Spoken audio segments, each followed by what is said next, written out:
I just hallucinated it. Yeah. That was the most obvious answer. I hadn't hallucinated it. Look at her, dude. Oh my gosh. Dude, that's so freaking metal. Tears were flooding from her eyes, leaving them red and congested. Oh! Oh! How's it going, everybody? HoodlaMutt here, back with some more Chaos Head Noah. And last time, we were spending time with Kozue. We found out that we are quite like her more than we thought, even though Takumi doesn't want to admit it. Kozue definitely thinks that we are.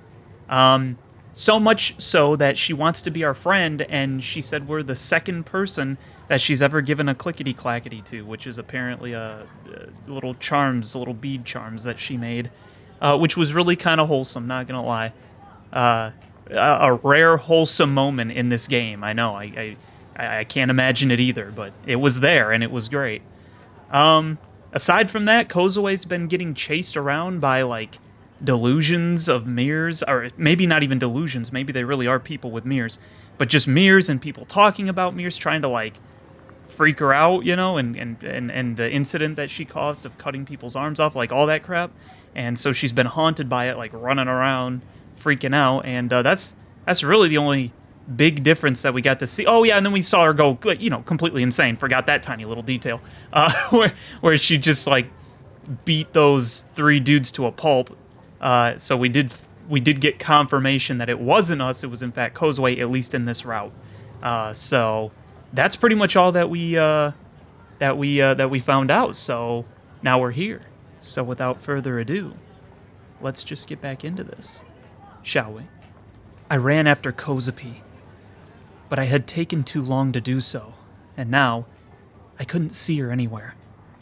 I hadn't said anything to her about wanting us to leave together, but she was the only person I had left. Losing her started to make me freak out, and I could feel the anxiety slowly welling up. Being all by myself, especially in the center of Shibuya, I really didn't like it.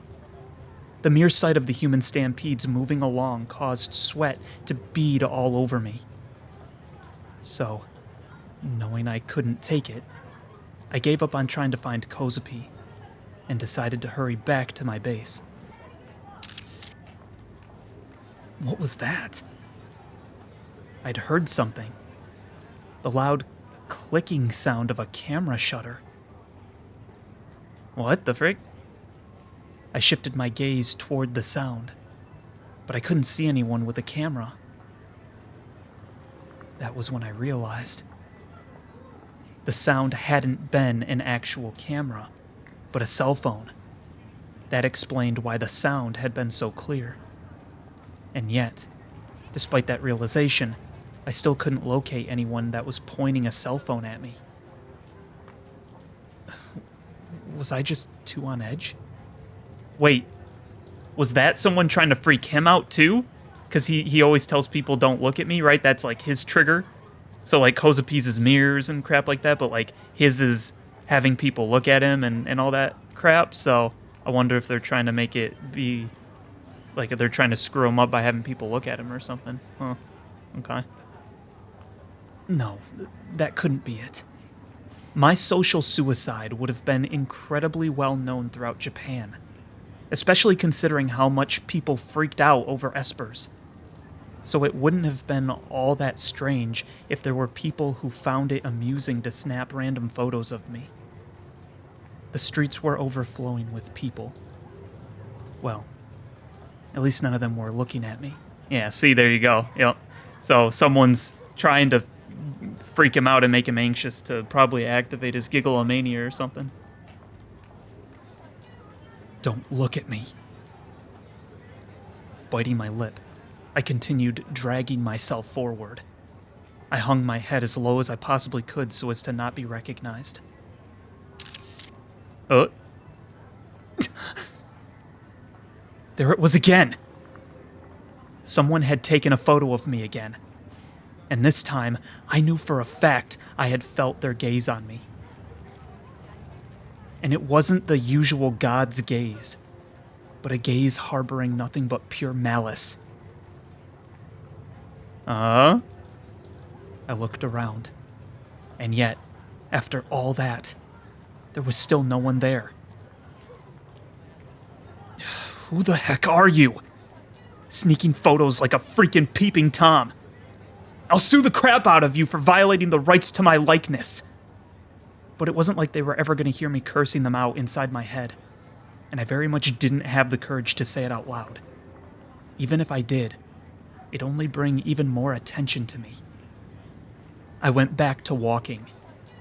This time, I doubled my speed, weaving as best as I could between the herds of pedestrians clogging the road.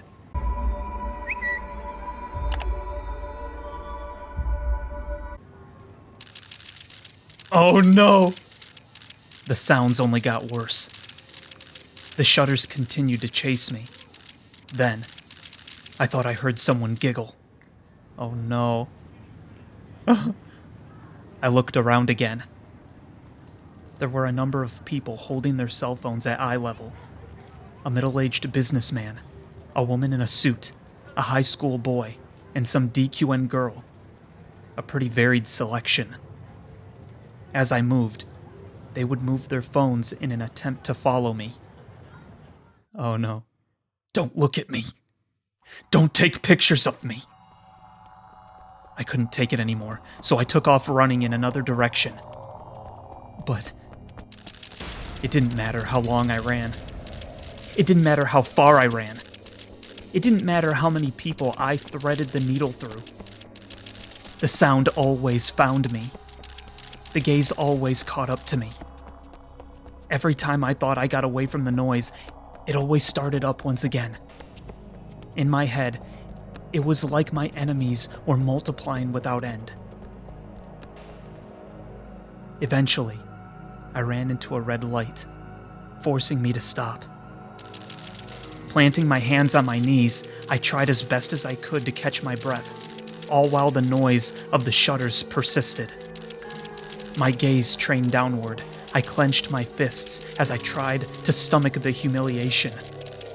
That was all I could really do at that point. Suddenly, a thought occurred to me. Was this noise really being produced by such a large unknown number of people? Wouldn't they all be taking way too many photos? Sure, I was basically a celebrity now, but I wasn't famous. I was infamous. Photos of me wouldn't be worth jack. I'd say most people considered me to be a walking piece of trash at this point. So I just couldn't get over how strange it was that the whole world had picked today, of all days, to start taking all these photos of me. And they weren't even hiding it either. Was it Shogun? Was he orchestrating this attack on me right now? Just leave me alone already. What the heck have I ever done to you? What the crap is your problem? I want to kill him. After breaking me completely while he watched from the shadows, he was finally going to kill me once and for all. This malicious harassment wouldn't be enough. I would be the next new-gen case, murdered in some horrible, grotesque fashion. Therefore, I have to kill him before he kills me. Oh, and he's gonna use Kozue to do it, huh? Is that what he's gonna try to do? Oh no, that's gonna be... How will that mess everything up? I grabbed my head with both hands. I had a pounding headache. And yet, despite it all, I still didn't feel God's gaze. Despite the countless photos being taken via cell phones, Shogun's typical gaze wasn't following me at all. I want to kill him. Suddenly, everything went quiet. The rapid snapping of camera shutters completely disappeared. Surprised, I started to look up. Huh? Only to hear a sound that I had heard many times before, right behind me. Within the silence came a quiet, creaking noise that I would never have heard otherwise. I sensed a presence. Someone in a wheelchair was right behind me. But who? I laughed at my own wishful thinking. Their identity was obvious. It was him. Shogun.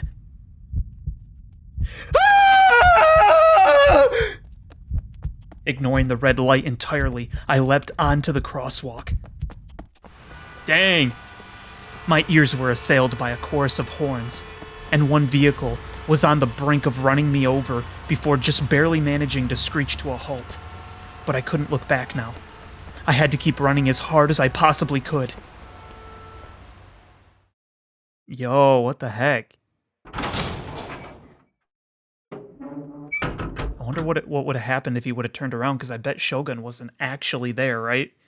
So he would have turned around and there would have been nobody, or maybe just some rando in a wheelchair, right? I don't know. Even though I'd made it back to my base, I was still haunted by the sound of those shutters.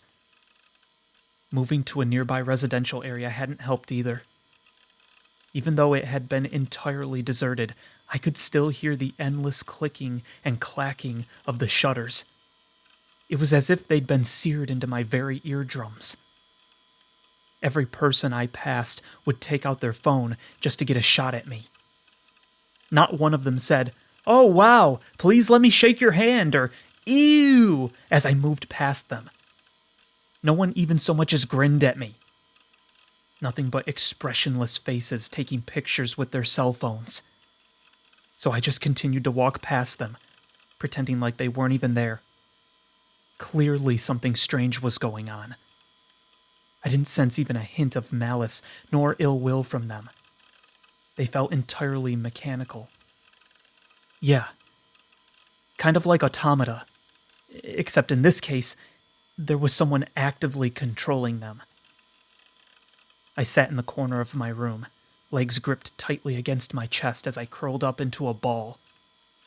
All I could do was continue to grind my teeth out of sheer frustration. It was all him. It was all Shogun's doing. While en route to my base, I'd heard it. The sound of a creaking wheelchair. I'd only heard it once, and I hadn't turned around to check, but there was still no doubt in my mind. My hands just wouldn't stop trembling. Glancing at the time, I realized it was already 11 p.m. I've spent 5 hours horribly scared. Letting out a deep sigh, I lashed out at him inside my head. I hope you die. I hope you die. I hope you die. I hope you die. The worst part about Shogun was that he didn't kill you quickly. He would gently wrap a silk cord around your neck, and over time, he would slowly tighten that cord, before eventually, you would suffocate. And because of that, because I knew exactly how he was, anxiety flared up within me, and I began to dread even going outside. Help me, Kozue. I can't fight Shogun on my own. I don't even have my own D-sword. There's nothing I can do. Kozue, why won't you help me? I had to think. Somehow, I had to come up with a way for Kozue to protect me. She could read my mind, so I definitely couldn't lie to her. Then, what about money? Would she be able to help me if I offered her compensation? Oh! Oh no, it's outside the door! That noise just now. With a horrible gulp, I squeezed myself into an even tighter ball and strained my ears for the slightest sound. I just hallucinated it. Yeah, that was the most obvious answer. I hadn't hallucinated it. It was the sound of a wheelchair. I could hear it coming from outside. I immediately held my breath and strained my ears even harder, trying desperately to hear any noise coming through the wall. There it was!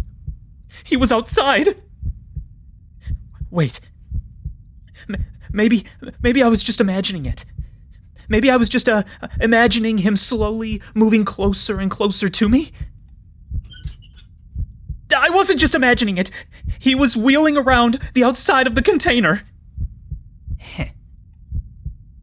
I'd heard his voice. It was Shogun's laugh.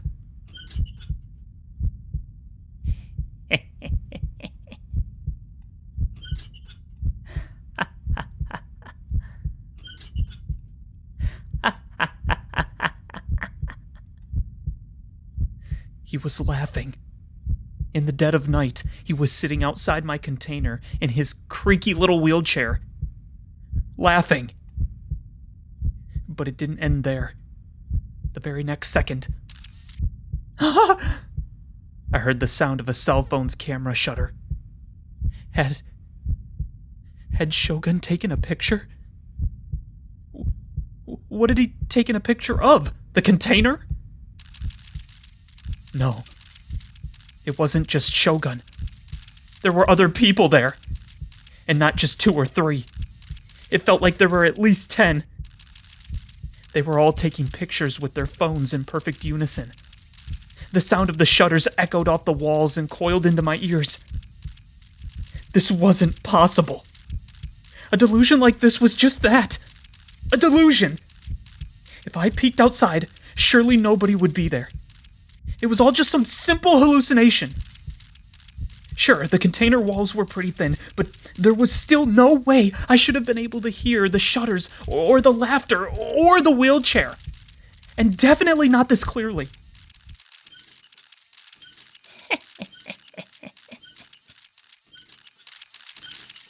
I didn't have the courage to go outside and check for myself. Fear overwhelming me, I burst into tears and wrapped a blanket around my head in an attempt to cover my ears.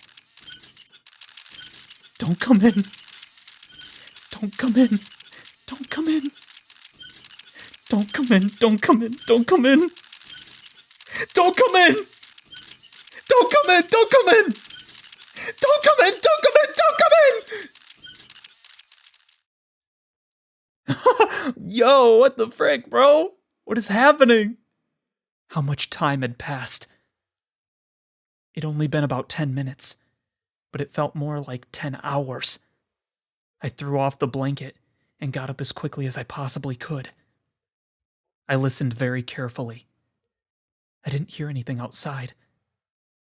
All I could hear was the sound of my PC. So, it really had just been a delusion. Yeah, it had to have been. Just to be sure, though, I should check outside. There was no way anyone was out there.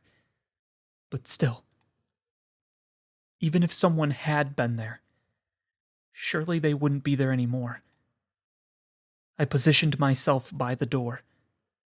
There was a padlock on the inside keeping the door locked. Retrieving the key, I stuck it inside the padlock. But I didn't have it in me to turn the key that easily. My heart was pounding out of my chest, and my nerves refused to calm down. I was terrified.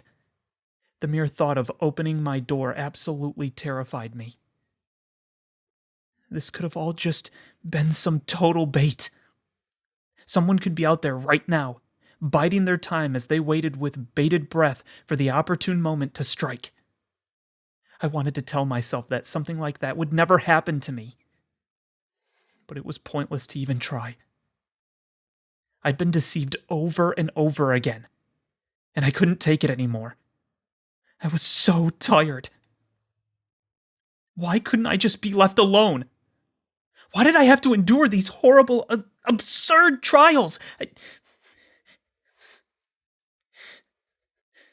They were just too much for me. Frick!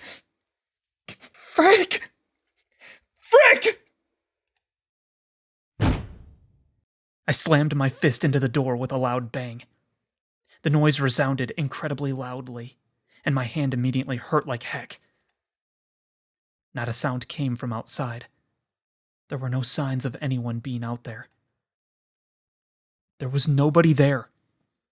Of course there was nobody there. You'd have to be stupid to think there was somebody there. I bit my lip so hard, blood slowly began oozing out. And with that, I somehow found the strength to remove the padlock. And then, I slowly opened the door. Huh? In an attempt to investigate, I peeked my head out from my base.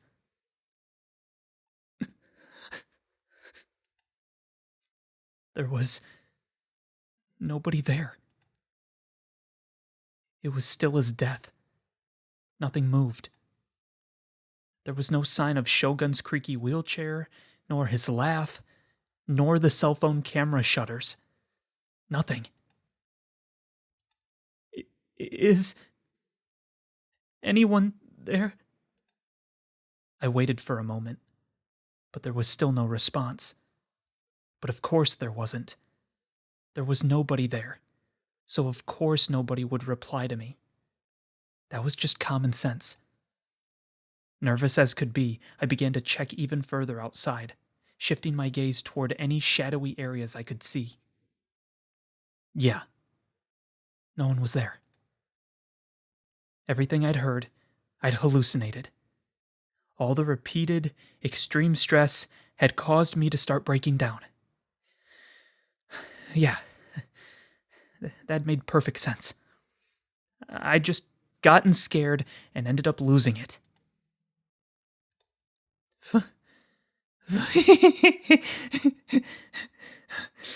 Look at me, tearing up. Gosh, what an idiot. I can't believe how stupid I am. The sheer stress I was feeling left me trembling as I laughed at my own pathetic state. Mate, meh, meh, look at this moron. It was laughable, really. I couldn't help but lol.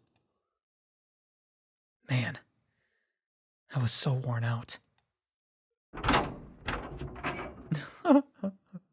Yo, what the heck, man? So was that Suwa specifically doing that, or just Nozomi in general? I wonder. Maybe Hazuki?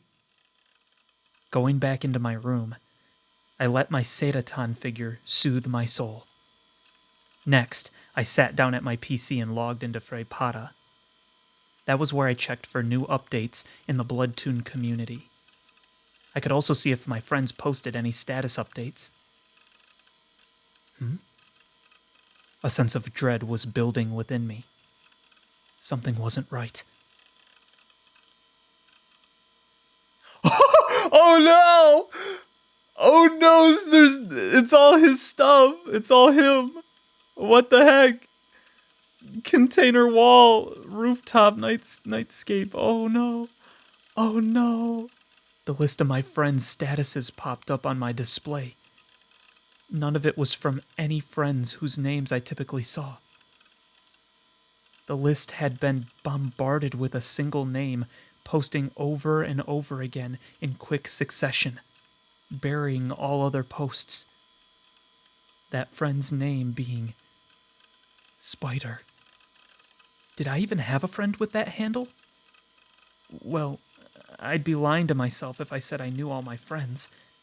I had over 100 of them, so it'd be stupid to make that claim. It looked like Spider had written around 15 entries in the past 30 minutes or so. Yo. Oh no. Oh no. What does this mean? Is Spider Suwa? Oh, he could be Darth Spider, right? Yeah, that's gotta be Suwa. Uh-oh. When I saw the titles of the posts, I gulped. Before I knew it, my throat had gone completely dry. For one reason or another, I was struck with an immense sense of déjà vu. When I saw the titles, I had a feeling that I knew exactly what the contents would be. With trembling fingers, I moved the mouse and clicked on one of the entries. Oh no. Dude, they took pictures all the way up there, man. Oh no. Oh, dude, well, I guess we'll get to see his building this time. We've never seen that up to this moment. This has to be the front of this very building. The post had contained a single image, and by the looks of it, it'd been taken by a cell phone. There was no text, nor anything else in the post, just the image. There was no doubt that this photo was of the Kurenai conference hall. It seemed to have been taken at night, too.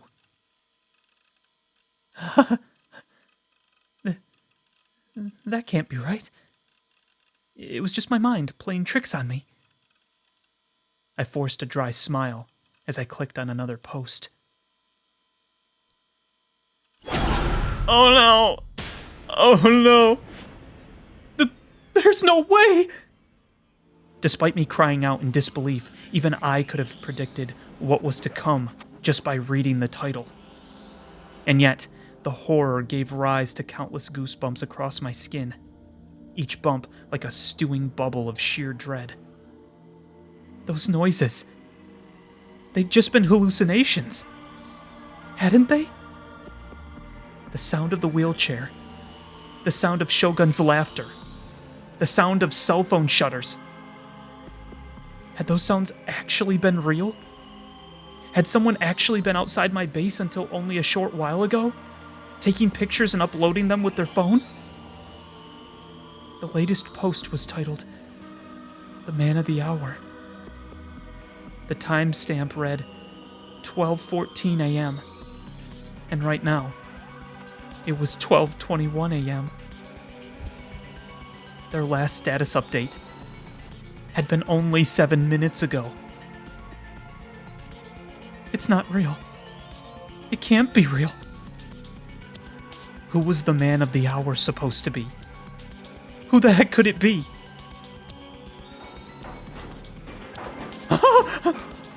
I really didn't want to look, but I just couldn't bear not to. I'd never be able to calm down otherwise. I quickly snapped my gaze to the door and back. I had to make absolutely sure the lock was on correctly.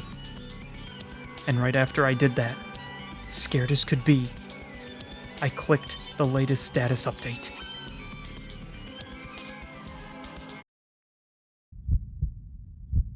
It was a picture of me.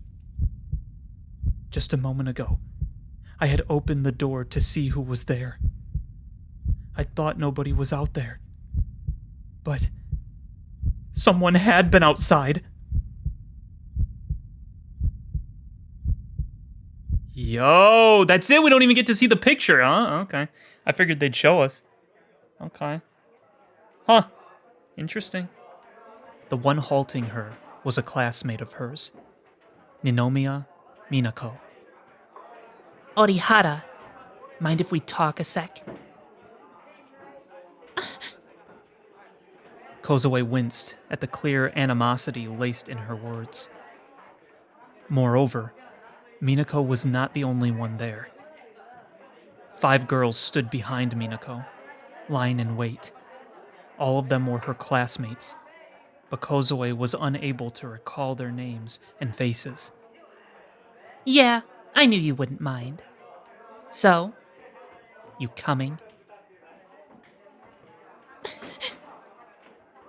As she remained unresponsive and unsure of what to do, Kozue's quivering shoulders were then shoved not by Minako, but by one of the other girls behind her. Come on, say something! Feeling entrapped by the crowd of girls, tears began pouring from the corners of her eyes. Her captors were quick to take notice, growing even further agitated.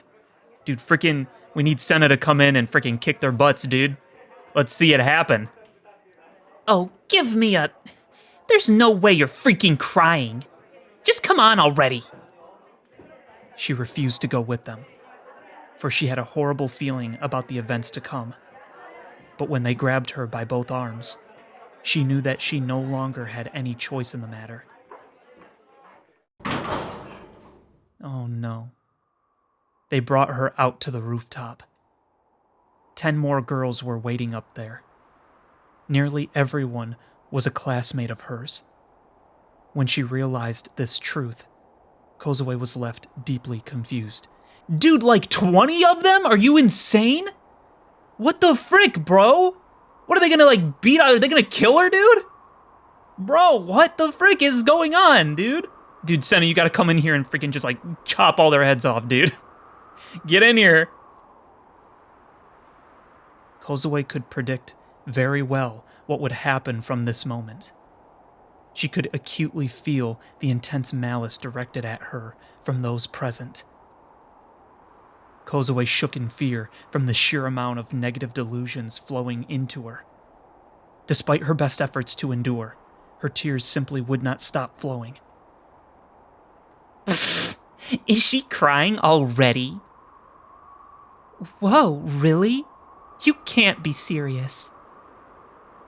Even though Kozue had only just transferred to this school, her peers held nothing back in their barrage of insults. Of course, she was well aware of the bitter hatred the girls felt for her. Try as she might to block out their inner voices in the classroom, the utter animosity they held was not something she had been able to ignore. But despite such contempt, nobody had ever approached her in this manner before. She tried to run, but being surrounded by so many of her classmates left her no route to escape with. You ain't going anywhere. Minako's trying to talk to you here, and you're gonna listen. Prompted by her classmate's threat, Minako glared toward Kozue with intense hatred. Minako's demeanor was that of a tall, rigid model, providing a heavy contrast to Kozue's small, petite frame. Now listen here, Orihara. Keep your skank eyes off my Daisuke. Got it? Despite them talking as if she should have known it, the name Daisuke was not one she was familiar with. Oh my gosh! It's Miss Mikun's freaking girlfriend, isn't it? No way, dude! She's a freaking witch, dude? Oh, what? What the frick? Okay. Dude, oh, what the heck? Oh, this is kind of sad now. I mean, we never met her before up until now, so I guess I just had the preconceived notion that I'm like, well, if Miss Mi's like...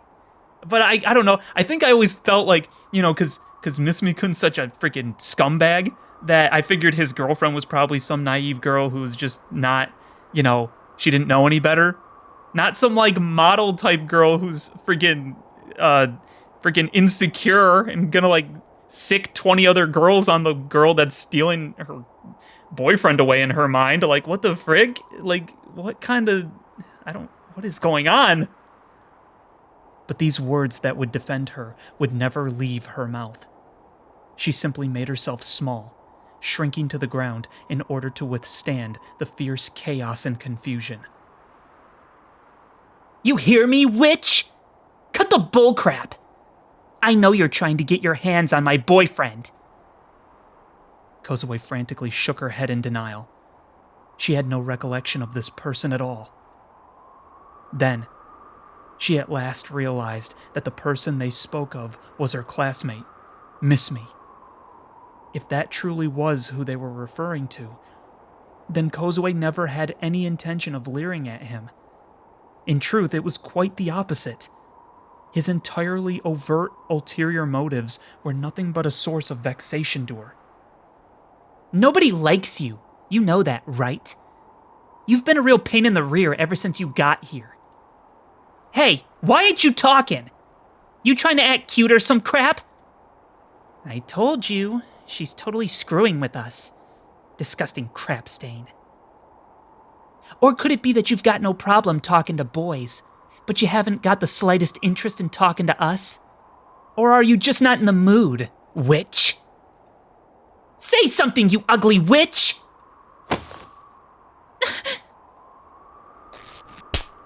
pulled her hair. They struck her face. They shoved her shoulders. Dude, Senna! Come save her! Someone, please! No, this is freaking screwed! There was no escape. They would not let her. Bullying. Beating up. Kozue shuddered in fear as those words floated through her mind. Save me, Senna-chan. Save me, Takumi-chan. Aw, she is like Takumi in her own way. No, dude, someone's gotta help her, dude. Her inner voice cried out, but it was clear that help would not arrive anytime soon.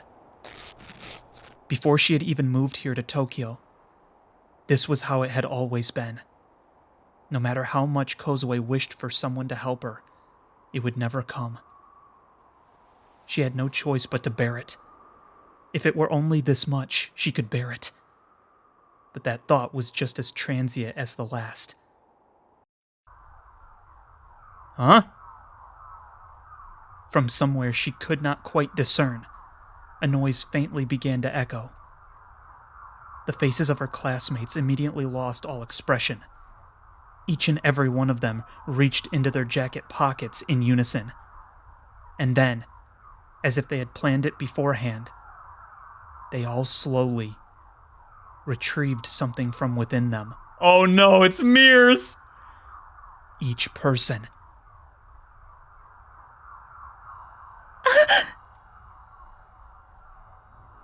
held a handheld mirror. Mirrors of all manner of shapes and sizes. Dude. Simultaneously, each and every girl turned the surfaces of their mirrors toward Kozue. It was like a cult performing a ritual. Dude! Within each mirror, Kozue could be seen stricken with the utmost terror, each silver screen reflecting a girl with eyes convulsing uncontrollably.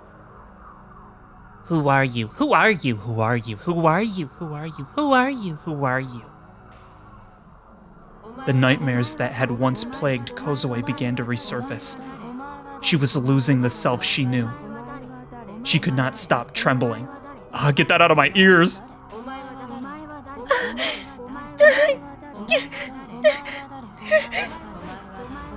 She shook her head violently in denial. Her eyes wandered between each mirror. As her head shuddered and shook, the convulsions seizing her eyes continued.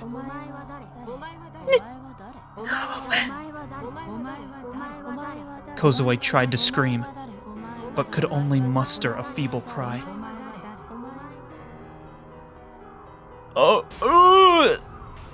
What is happening? I'll kill you, I'll kill you, I'll kill you, I'll kill you, I'll kill you, I'll kill you, I'll kill you, I'll kill you, I'll kill you, I'll kill you! The dominance of dark, sickly delusions began to enshroud her mind. Oh no! She then became cognizant of the D-sword clutched tightly in her hands. Dude, is she gonna beat them up? Let's go! A faint beam of red light shone across the blade, flickering with a delightful shriek. Not a hint of its brutality was left concealed. Its mere aura fiercely intimidated all those who beheld it. Everything before it fell to ruin. Everything before it was consumed. Everything before it returned to nothing. And now, as it settled, her sword resided not in delusion, but in reality. Her once expressionless classmates awakened from their trance, greatly alarmed by what was unfolding. But by then, it was far too late.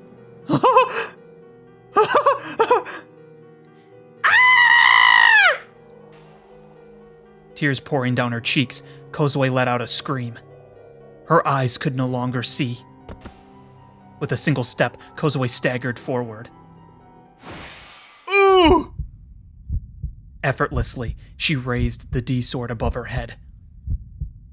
At the present moment, it was Minako who was in her path.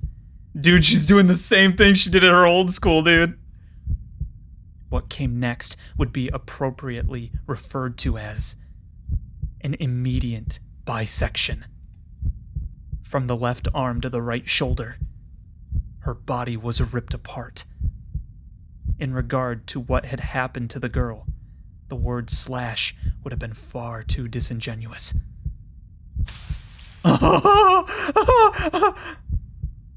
Sickeningly extreme amounts of blood burst forth from her body. Dude, wait! Didn't Miss Me by this time, were we talking to him by this point? Didn't Miss Me couldn't say something like, yeah, I don't know what happened to my girlfriend, I think she bailed on me. Didn't he say something like that? Because not too far from here, I think, don't we go with him to the hospital and he mentioned something like that when we're like, why are you trying to talk to freaking Ayase or whatever, right? Doesn't he say something like that? Is this why? Is it because freaking Kozue killed her? Oh no. I don't remember if that happened, but for some reason that's what I'm remembering. Oh no, maybe I delusioned it. As she raised the D-sword aloft, this time, Kozue staggered backward. It was as if the sword itself had drawn her back. Her body moved about adroitly, almost as if it were dancing. Despite her remarkably petite frame, she swung the gigantic sword around with incredible ease. Oh! Despite being far past death, Minako's corpse was further desecrated in obscene acts of violence. The freshly spilt blood danced in the air along with Kozue and her sword, dyeing the concrete crimson.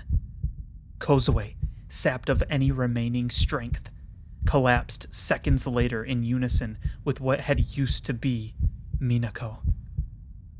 She was sobbing her heart out, the tears forcing her eyes to remain closed. Faced with that horrific display, her classmates stared in a daze, their mouths hanging agape. Not a single one moved from where they stood. It was as if they could not comprehend what had just occurred. Swaying slowly, Kozue returned to her feet. Look at her, dude! Oh my gosh!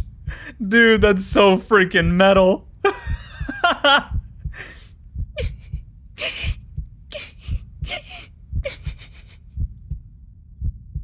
Her head hung low as convulsive sobs assailed her. Pointed directly at her petrified classmates, blood trickled from her D-sword. I'll kill you. Oh my gosh! The very next moment, innumerable shrieks ripped through the air before disappearing into the sky forever. Dude, what the frick? Oh my gosh, she freaking destroyed them all. What's gonna happen to them? What about their bodies? What the heck? Did she delusion them out of existence or something? Like, what happens to them? Oh no. Walking as fast as I could, I headed directly for my school. I kept my eyes out for anyone at all. If someone even dared to approach me, I'd run away as fast as I possibly could. I'd been hyperventilating for forever now. Wheezing again and again, my throat desperately gasped for air. The sweat beaded endlessly on my forehead. No matter how much I wiped it away, it just kept coming. I was just going to school. I was just going to school so I could get Kozue to help with whatever the heck this was. Is he gonna walk in on her? Is he gonna walk in on her just like with a bunch of like freaking body parts around her up on the roof? Oh no! That'll freaking freak him out, dude. Oh no! Oh, what is gonna happen? I needed her to fight these jerks that were trying to break me. Kozue would definitely do it. She was completely broken herself after all. I wanted to kill them. I wanted to kill them. Shogun and his cronies needed to freaking die. There was no doubt in my mind that the people at my base yesterday had been Shogun and his underlings. They were finally cutting the bullcrap and now they were gunning to finish the job. They'd targeted me, begun their extensive mission to wear me down, and now they were moving in to kill me in the sickest, vilest, most disgusting way they could possibly imagine. I couldn't take it. I didn't want to die. So I had to kill them before they killed me. That sound again! Uh-oh. Yesterday, I had heard the same exact creaking sound behind me. I whipped around, wincing in anticipation of what might come. And yet, not a soul was behind me. There was no wheelchair in sight. It couldn't have been a hallucination. I'd heard it right freaking behind me! Was Shogun still attacking me? Oh no. I broke into a mad dash.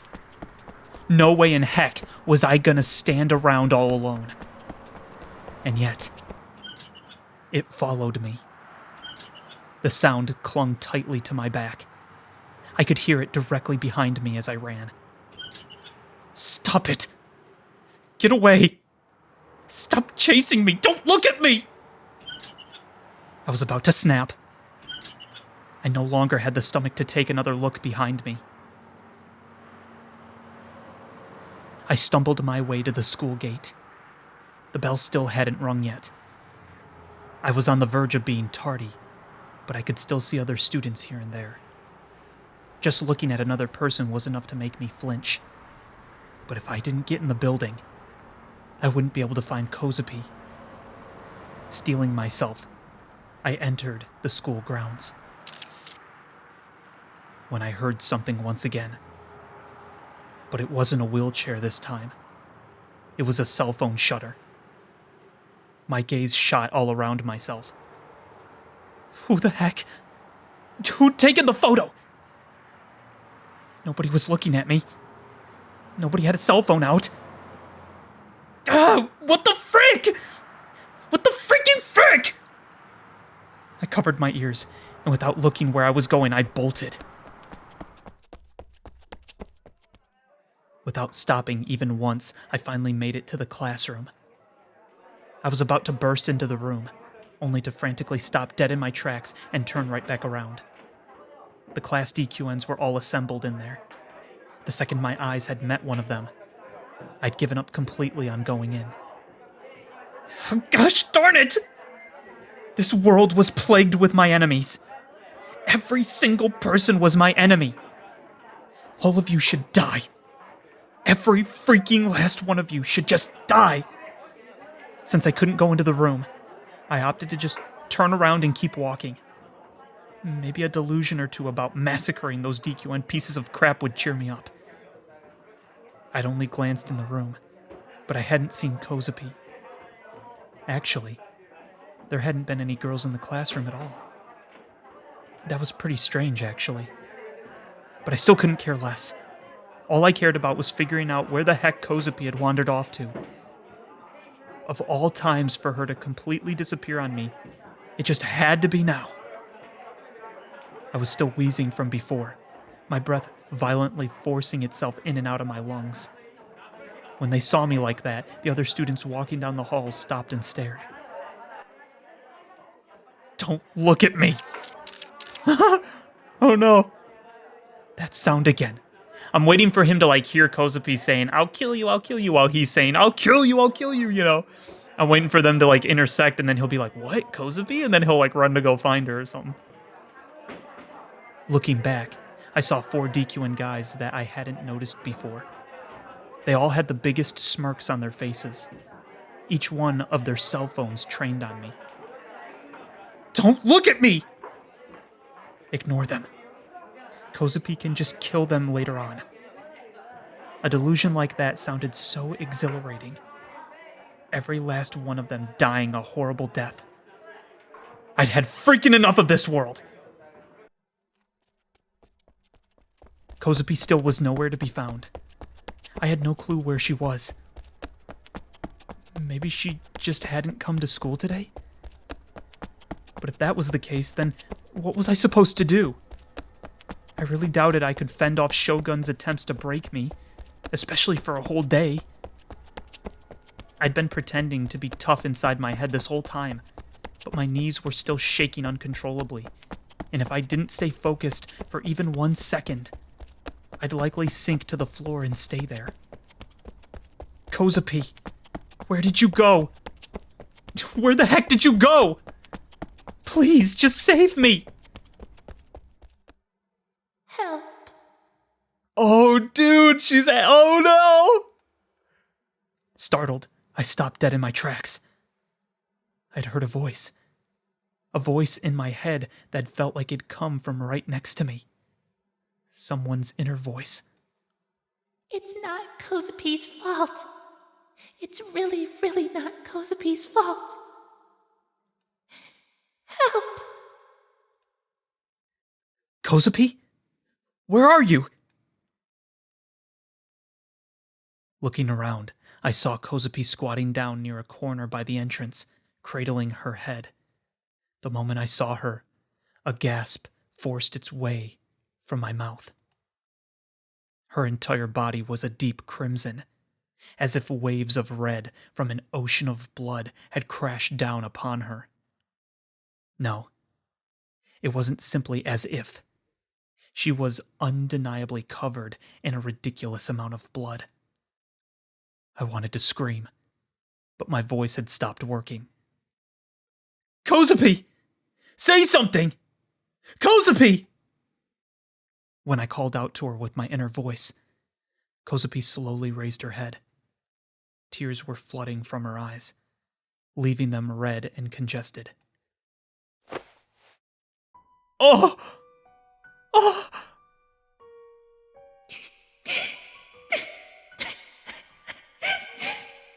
Takumi-san. Without getting up from the ground, she grabbed onto my shirt. She clung to me as if her life depended on it. What are you? Takumi-san, are you Kozupi's enemy? Or her friend? What's that supposed to mean? I tried to ask again, but she just buried her face in my chest and shook her head from side to side. The reddish-black blood coating her entire body seeped into my uniform and slowly spread through it. I'd never realized how small Kozue truly was. Her body was so fragile, it felt like I might break it at any moment. Only when I'd embraced her had I finally come to realize this. I'm your friend, Kozue. That's why I came to you for help. I only said what was on my mind. I was being fairly selfish, but Kozue was the only one I could turn to. Oh! You won't be a bully to Kozupi. Oh, dude, it's so sad! I'm not gonna be a bully to you. The guys bullying me are my main concern. That's what's more important here anyway. I need your protection. But Kozupi can't protect Takumi-san, you know. What do you mean? You have a D-sword. But I can't handle him very well anymore. Aw. Him? What, your D-sword? As I asked that inside my head, Kozue nodded. She then nestled further into me. So that's why Takumi-san, all that bing bang crashy stuff, none of it was Kozupi's fault. Oh! Oh! Without warning, I was hit with a fierce impact. Images burst into my mind like an intense montage of flashbacks. The school, its rooftop, the fierce, rusty smell of blood, a sea of blood, endless chunks of meat strewn about the concrete. Disconnected, disjointed husks of flesh I couldn't identify. And Kozue standing in the middle of it all, her breathing heavy, and a D-sword in her hand.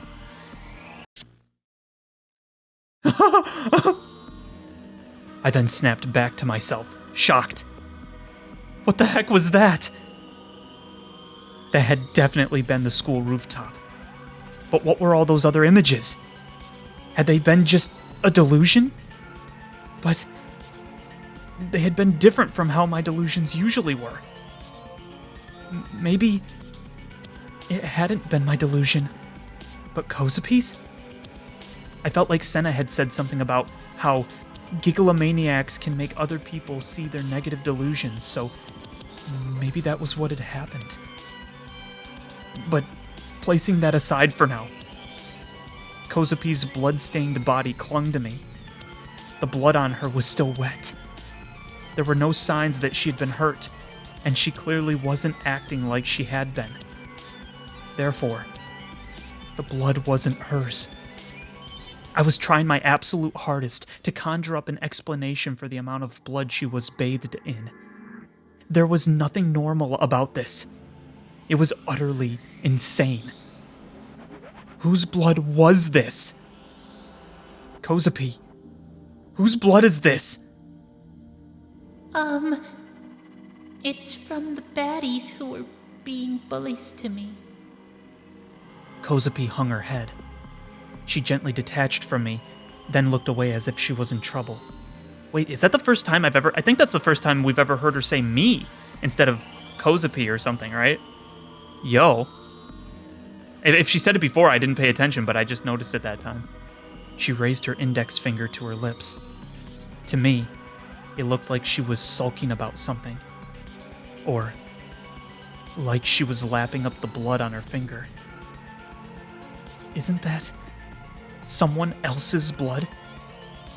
Yeah, it's someone else's blood. A feeling of dread surged up within me.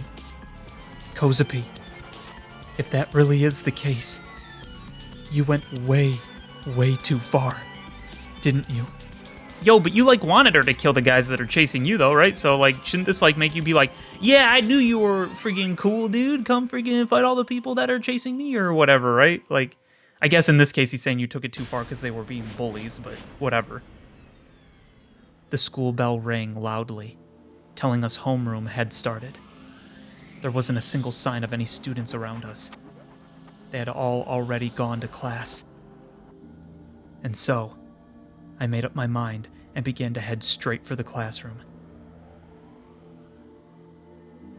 Trying my best not to get caught, I stealthily peeked in from the window. What? And what I saw left me shocked. Homeroom had already started, with the teacher standing at the front of the room. And just like I'd seen before, not a single girl was present inside the classroom. No way. I had to be sure. I had to be absolutely sure that it'd all been just a delusion. Oh no. Oh! I took off for the roof, then flung open the door leading to it. Dude, he just ditched her, yo. What the frick? The first thing to hit me was the somber blue sky. And the next was nothing but pure crimson. A literal sea of blood. When hit with the remains of that horrifying scene, the psychological revulsion, the utter repulsiveness, and the overpowering stench, it all pooled together, and I could no longer keep the contents of my stomach from emptying across the concrete. Oh no. Takumi-san, you're Kozupi's friend, aren't you? Oh. I jumped. When I turned around, Kozue was standing right in front of me, Dude, they're gonna be like accomplices or something. She's gonna be like, you have to help me clean this up. Tears were welling up in the corners of her eyes, still soaked in blood. She turned to me and smiled an innocent smile.